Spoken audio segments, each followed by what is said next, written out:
Hello, this is Archie Abug from beyondray.com. Ngayon, try natin i-review yung mga electric vehicles. May electric vehicle ako nahiram dyan. Actually, pinahiram sa akin ng Rakal. Napakagandang product na nilabas ng Rakal.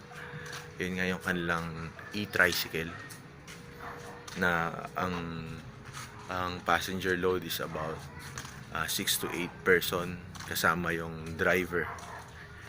Review natin paano ba siya tumakbo, paano ba siya umandar, ano bang mga problema niya, ano bang composition niya.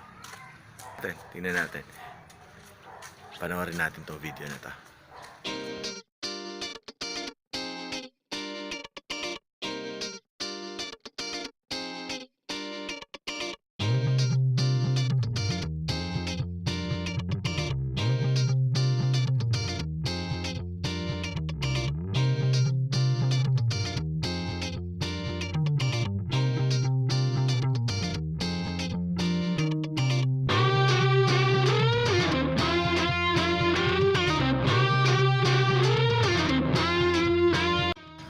Ngayon, takbo ko, mga bagal lang. Wala pa siguro 5 kilometers. Pero nasubukan ko lang. Yan, maalog.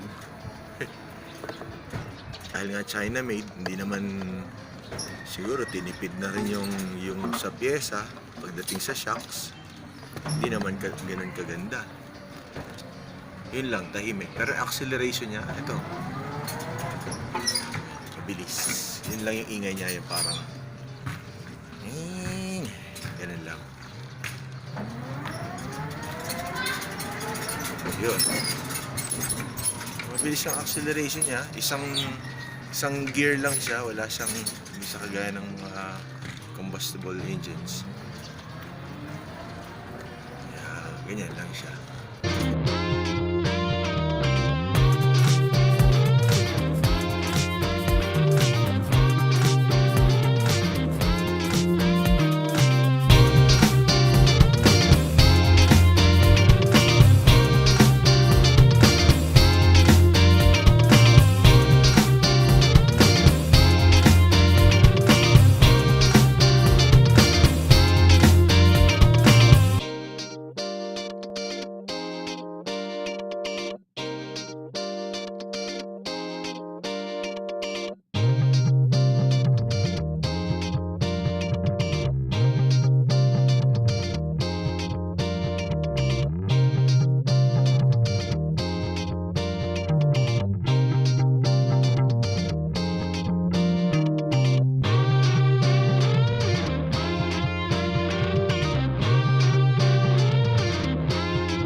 It does the job.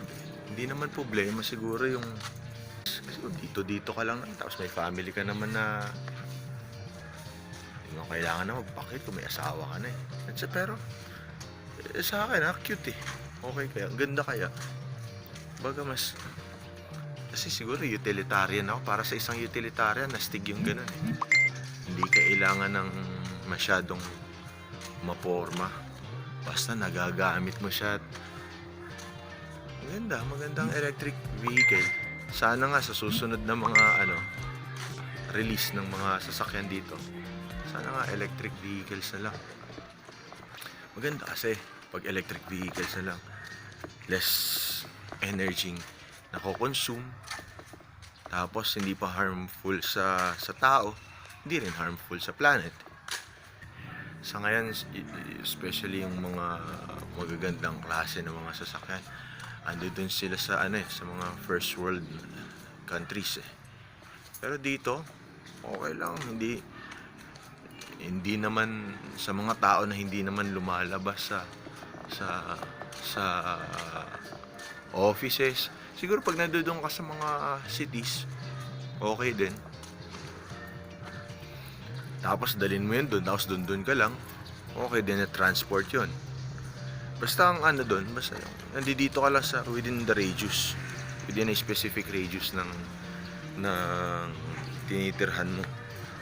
Tapos pero mag-cross ka from one place to another, like dito sa Cavite to Manila, mahaba-haba yun. Mahaba-haba yun siguro. Pagpunta mo doon,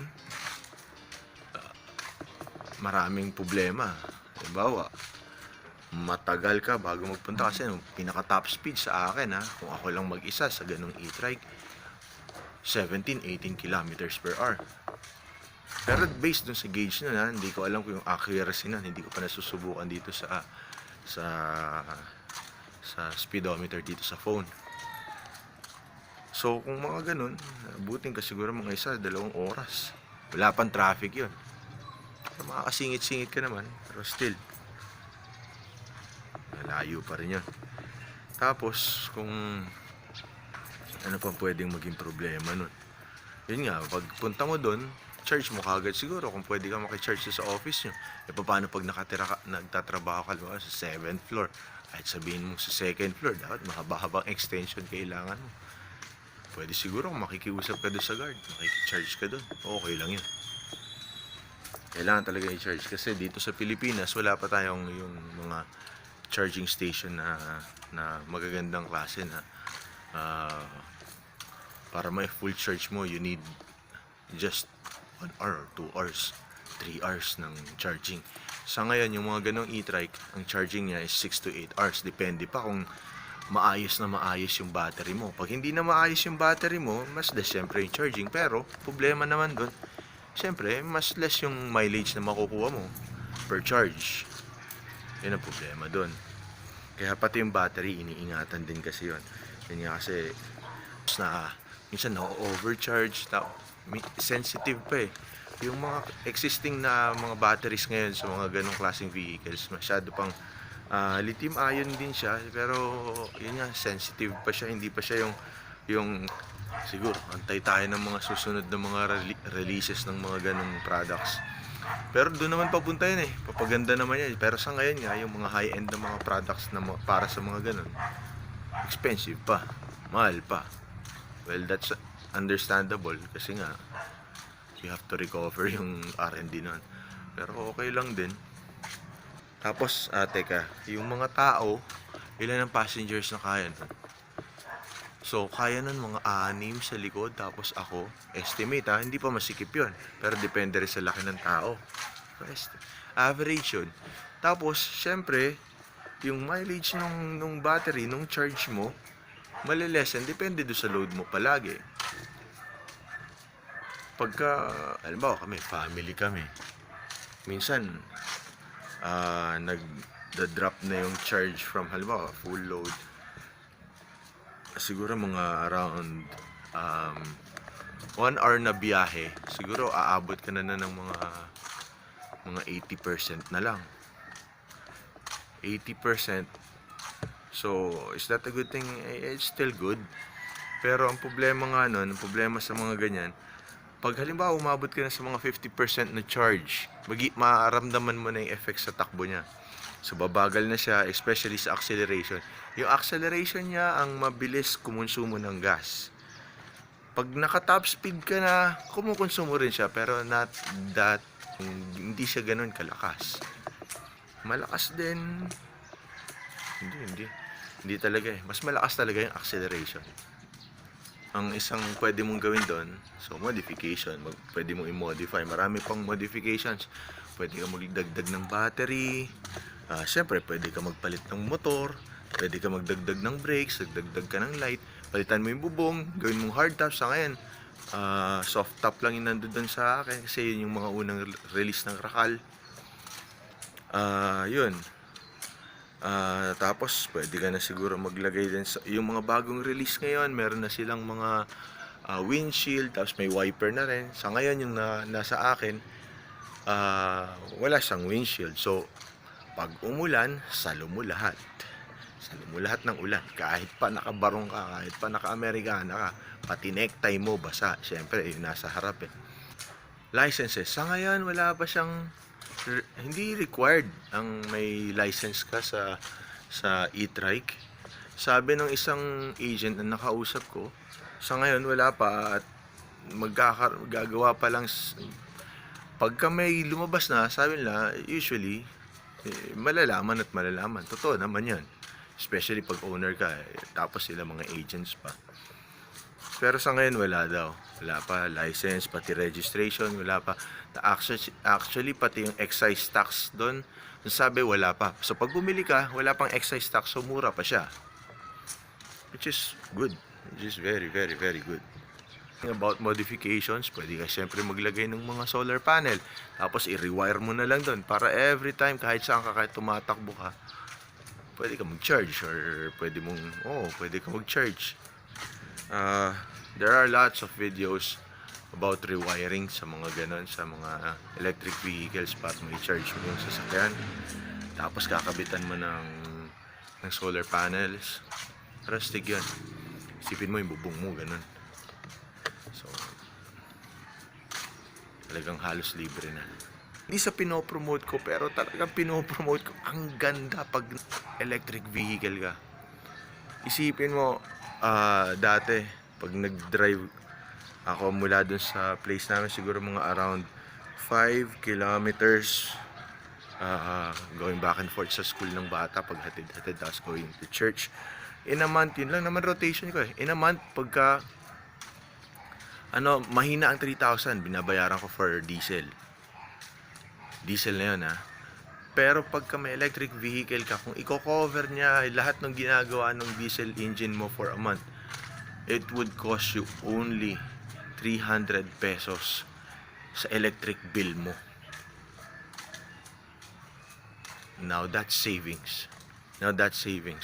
So, all in all, mabilis ang ROI, mabilis ang return of investment mo. Hindi ka talo. You help the environment and you help people indirectly without them noticing it. Pero yun nga. So, I would recommend definitely bili tayo lahat ng electric vehicle. Astig, napaka-astig. Nasarap nga manginggit eh. Dadaan-daan ka dyan. Parang yabang-yabang mo, naka-electric vehicle ka. Pero wag ka. Overtaken. Pero kahit pa overtaken ka nila, sa isip-isip mo, alam mo, naka-electric vehicle ka. Naka-electric trike ka.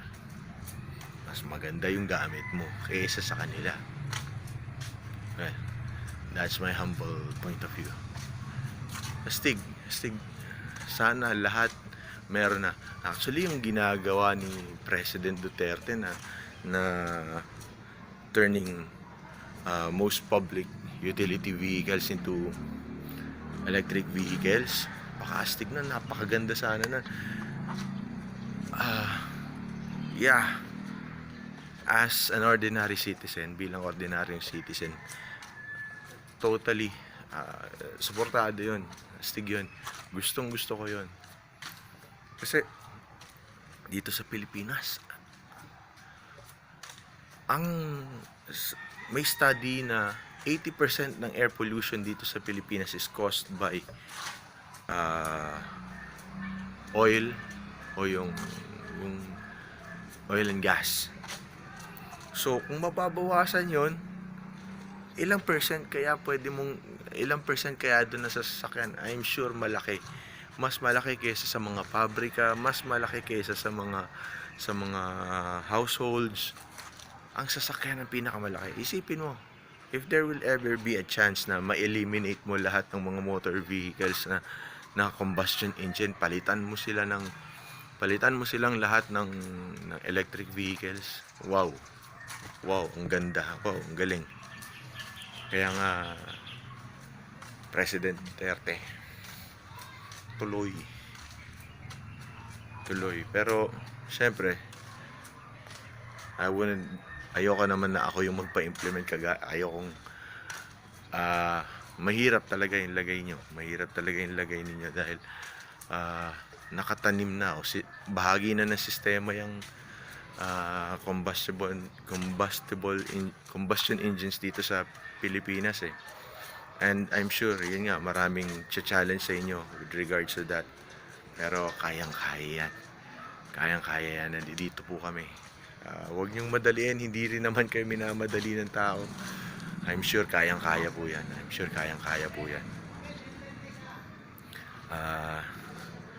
Yun. So, all in all, 2 thumbs. Kaya yan. Yeah.